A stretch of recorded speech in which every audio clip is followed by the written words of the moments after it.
പ്രിയപ്പെട്ടവർ, the truth ചാനലിൻ്റെ ജാഗ്രത സംരക്ഷണ പരിപാടിയിൽ നമ്മൾ we the people of India എന്ന പരമ്പരയിലെ എപ്പിസോഡിലേക്ക് പ്രവേശിക്കുകയാണ്.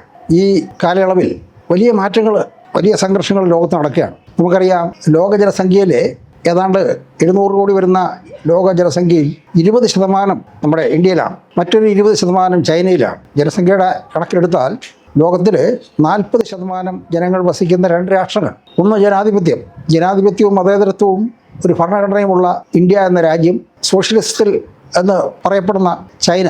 ഭൂവിസ്തൃതിയിൽ ഒരുപക്ഷെ നമ്മുടെ ഇരട്ടി വലിപ്പമുള്ള ഒരു രാജ്യമാണ് ചൈന. അവിടെ ഇപ്പോൾ വലിയ പ്രശ്നമാണ് പ്രകൃതി ദുരന്തം, സാമ്പത്തിക രംഗത്തുണ്ടാകുന്ന ഒരു അനിശ്ചിതാവസ്ഥ വലിയ തോതിൽ ആ രാജ്യത്തെ ഗ്രസിച്ചിരിക്കുകയാണ്. അവിടെ നിന്നുള്ള വിവരങ്ങളൊന്നും പുറത്തോട്ട് പോകാത്തത് കൊണ്ട് അതൊരു ക്ലോസ്ഡ് സൊസൈറ്റിയാണ്. കമ്മ്യൂണിസം എന്ന് പറയുമ്പോൾ അവിടെ ജനാധിപത്യം എന്നുള്ള അഭിപ്രായ സ്വാതന്ത്ര്യം ഇല്ല. പാർട്ടി തീരുമാനിക്കുന്നു, പാർട്ടി നയങ്ങൾ രൂപീകരിക്കുന്നു. അത് കമ്മ്യൂണിസ്റ്റ് നയങ്ങളാണെന്നാണ് നമ്മൾ പറയപ്പെടുന്നത്. പക്ഷേ നമുക്കറിയാം, ചൈനയിൽ ലോകത്തിലെ 2ാമത്തെ വലിയ സാമ്പത്തിക ശക്തിയാണ്. സാമ്പത്തിക ശക്തി മാത്രമല്ല, സൈനിക ശക്തിയാണ്. ജനസംഖ്യയിൽ 1ാമത് അല്ലെങ്കിൽ 2ാമത് നിൽക്കുന്ന രാജ്യമാണ്. ഉൽപ്പാദനത്തിൽ ലോകത്തിലെ ഏറ്റവും കൂടുതൽ ഉൽപ്പന്നങ്ങൾ ഉണ്ടാക്കുന്നതും കയറ്റി അയക്കപ്പെടുന്നതും ചൈനയിൽ നിന്നാണ്. പക്ഷേ ആ രാജ്യം ഇന്ന് വലിയ പ്രതിസന്ധിയെ നേരിട്ടുകൊണ്ടിരിക്കുകയാണ്. നമ്മൾ അവിടെ നിന്ന് ഒളിഞ്ഞും തെളിഞ്ഞുമായിട്ട് കിട്ടുന്ന ചാനലുകളിൽ കൂടെ ലഭിക്കുന്ന അറിവനുസരിച്ച് പ്രകൃതി ദുരന്തം വലിയ തോതിൽ അവരെ ഏതാണ്ടൊരു 50 ലക്ഷത്തോളം ജനങ്ങളെ ബാധിച്ചിരിക്കുന്നതാണ് കേൾക്കുന്നത്. അതുപോലെ റിയൽ എസ്റ്റേറ്റ് രംഗത്ത് വൻതോതിൽ അവർ പണം മുടക്കി. അതൊരു മുതലാളിത്ത വ്യവസ്ഥയിലാണ്. കമ്മ്യൂണിസം എന്ന് പറയാമെങ്കിൽ പോലും മുതലാളിത്ത രീതിയിൽ വലിയ റിയൽ എസ്റ്റേറ്റ് രംഗത്ത് വലിയ തോതിൽ പണം മുടക്കി.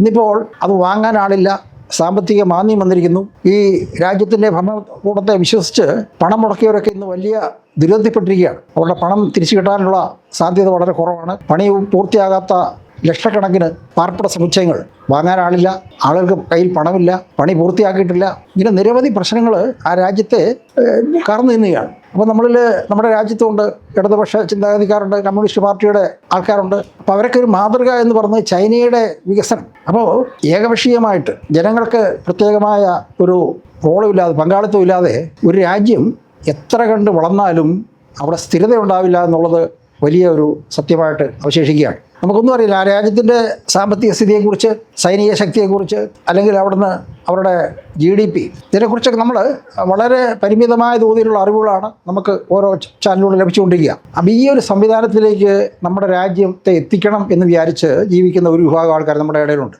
അപ്പോൾ കമ്മ്യൂണിസം എന്ന സങ്കല്പം, നിങ്ങൾക്ക് അറിയാം, നമ്മൾ പ്രത്യേകമായ അവകാശങ്ങൾ, സ്വത്തവകാശമില്ലാതെ പൊതു സ്വത്ത്, എല്ലാവർക്കും ജീവിക്കാനുള്ള സാഹചര്യങ്ങൾ, എല്ലാവർക്കും വിദ്യാഭ്യാസം, എല്ലാവർക്കും പാർപ്പിടം, എല്ലാവർക്കും അടിസ്ഥാന ആവശ്യങ്ങൾ, ഭക്ഷണവും വസ്ത്രവും എല്ലാവർക്കും ലഭിക്കുന്ന ഒരു ഉദാത്തമായ ഒരു സങ്കല്പമായിരുന്നു. അത് ഈ ലോകത്തൊരിടത്തും പ്രാവർത്തികമാക്കാനായിട്ട് ഇന്ന് വരെ കഴിഞ്ഞിട്ടില്ല എന്നുള്ളത് ആ ഒരു പ്രത്യയശാസ്ത്രം, സിദ്ധാന്തം, അതിൻ്റെ പ്രായോഗികത പരിധിയെക്കുറിച്ച് നമുക്ക് എല്ലാവർക്കും സംശയം ഉണ്ടാക്കുന്നതാണ്. നമ്മുടെ രാജ്യത്ത് ഒരു കാലത്ത് മാറ്റത്തിൻ്റെ വലിയ മുന്നണി പോരാളികളായിട്ട് നിന്നിരുന്ന കമ്മ്യൂണിസ്റ്റ് പാർട്ടി അവർ പല കാരണങ്ങളാലും വിഘടിച്ചു, പല രീതിയിൽ അവരെ പ്രവർത്തിച്ചു.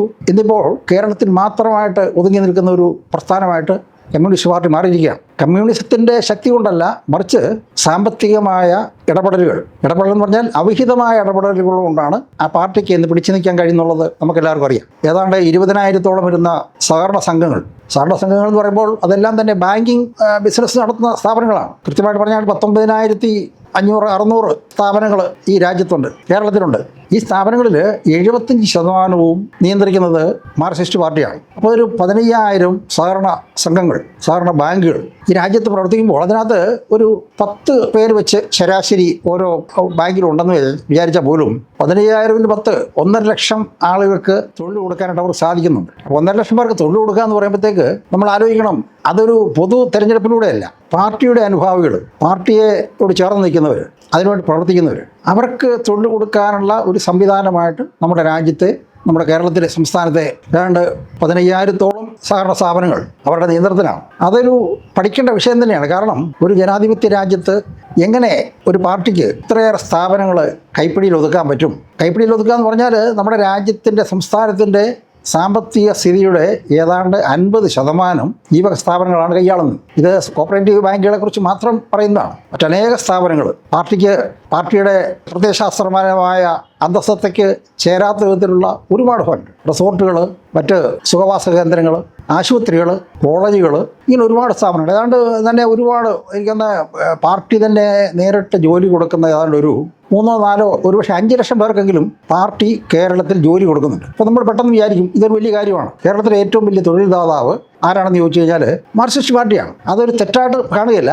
പക്ഷേ ഇങ്ങനെ 5 ലക്ഷം പേർക്ക് ജോലി കൊടുക്കുമ്പോൾ 5 ലക്ഷം പേരും പാർട്ടി കുടുംബങ്ങളിൽ നിന്നുള്ളവരാണ്. അപ്പോൾ ജനാധിപത്യത്തിന് നേരെ വിരുദ്ധമായ ഒരു പ്രക്രിയയാണ് ഇവിടെ നടക്കുക. അപ്പോൾ അവിടെ ഈ സഹകരണ സംഘങ്ങളിൽ മാത്രമല്ല, നമ്മുടെ സർക്കാരിൻ്റെ വകുപ്പുകളിൽ, സർക്കാർ നിയന്ത്രണത്തിലുള്ള മറ്റ് സ്ഥാപനങ്ങൾ, അതൊക്കെ നമുക്ക് എണ്ണിയാൽ ഒടുങ്ങാത്ത അത്രയുണ്ട്. അതിൻ്റെ കണക്കുകളും നമുക്ക് കൃത്യമായിട്ട് കിട്ടുന്നില്ല. അപ്പോൾ അവിടെയൊക്കെ ജോലിക്ക് ആളെ എടുക്കുന്നത് നമ്മുടെ എംപ്ലോയ്മെൻറ്റ് എക്സ്ചേഞ്ച് വഴി വേണം, അല്ലെങ്കിൽ മത്സര പരീക്ഷയുടെയോ അല്ലെങ്കിൽ ഒരു സുതാര്യമായ സംവിധാനത്തിലൂടെ വേണം ഈ സ്ഥാപനങ്ങളിലേക്ക് ആളെ എടുക്കാൻ. അപ്പോൾ ഏറ്റവും മെച്ചപ്പെട്ട ആളെ നമുക്ക് കിട്ടും. മെറിറ്റാണ് അതിനകത്ത് പ്രധാനം. ഒരാൾക്ക് ജോലി കൊടുക്കാന്ന് പറയുമ്പോൾ ജോലി കൊടുക്കുന്നതോടൊപ്പം ആ വ്യക്തിയുടെ കാര്യക്ഷമത കൂടെ നമുക്ക് പരിശോധിക്കേണ്ടതായിട്ടുണ്ട്. എങ്കിലേ നമ്മൾ ഉദ്ദേശിക്കുന്ന റിസൾട്ട് കിട്ടുള്ളൂ. അല്ലെങ്കിൽ അതിലെ നമ്മൾ ഒരു തൊഴിലുറപ്പ് പരിപാടിയുടെ ഇതിലേക്ക് പോകും. തൊഴിലുറപ്പ് പരിപാടി നിങ്ങൾക്കറിയാം, നമ്മുടെ നാട്ടിലെ വനിതകൾ, അവർക്ക് വരുമാനമൊന്നുമില്ല. അപ്പോൾ അവർക്കൊരു മിനിമം 10 200 300 രൂപയൊക്കെ ദിവസം വേതനം കൊടുത്ത് പൊതുരംഗത്തെ ചില ജോലികൾ, റോഡിലെ പണികൾ, അല്ലെങ്കിൽ സ്വകാര്യ വ്യക്തികളുടെ പറമ്പിലെ കാട് വെട്ട്, ഇങ്ങനെയൊക്കെയുള്ള പണി ചെയ്യുന്നുണ്ട്. അത് അവരെ ശാക്തീകരണത്തിൻ്റെ ഭാഗമാണ്. അവർക്കല്ലാതെ വേറെ ജോലിക്ക് പോകാൻ നിവൃത്തിയില്ല. അപ്പം അങ്ങനെയുള്ളൊരു തൊഴിലുറപ്പ്. അപ്പോൾ അത് അവർക്ക് കിട്ടുന്ന പണം കൊണ്ട് സമൂഹത്തിൽ സാമ്പത്തികമായ മെച്ചം ഉണ്ടാകും, അവരുടെ കുടുംബത്തിൽ മെച്ചം ഉണ്ടാകും. ആ പണം എല്ലാ ഇതിലേക്കും പ്രവഹിക്കും, കച്ചവടം മെച്ചപ്പെടും. എല്ലാ തരത്തിലും ചായക്കടകളിലും ഓട്ടോറിക്ഷയിലും ബസ്സിലും ഒക്കെ അതിൻ്റെ ഒരു പ്രതിഫലനം ഉണ്ടാകും. അപ്പോൾ നേരെ നമ്മൾ ചെയ്തങ്ങനെയല്ല. ഇത് ഒരു വിഭാഗം ജനങ്ങൾക്ക് വേണ്ടിയിട്ട് മാത്രം ഒരു പാർട്ടി, ഒരു പ്രത്യയശാസ്ത്രം, ഒരു സംസ്ഥാനത്തിൻ്റെ സാമ്പത്തികവും രാഷ്ട്രീയവും ഭരണപരവുമായ കാര്യങ്ങൾ കൈയാളുകയാണ്. അപ്പം നിങ്ങൾ ചോദിക്കും, അവർക്ക് ഭൂരിപക്ഷമല്ലേ? അപ്പോൾ ഭൂരിപക്ഷമുണ്ട്. ആ ഭൂരിപക്ഷം കൃത്രിമമായിട്ട് തട്ടിക്കൂട്ടിയെടുക്കുന്നതാണ്. അപ്പോൾ ഇത് നമ്മുടെ രാജ്യത്തെ ജീവിതത്തെ എങ്ങനെ ബാധിക്കും എന്നുള്ള കാര്യം അടുത്ത എപ്പിസോഡിൽ നിങ്ങളോട് സംസാരിക്കുന്നതാണ്. അതുവരെ ഏവർക്കും നന്ദി, നമസ്കാരം.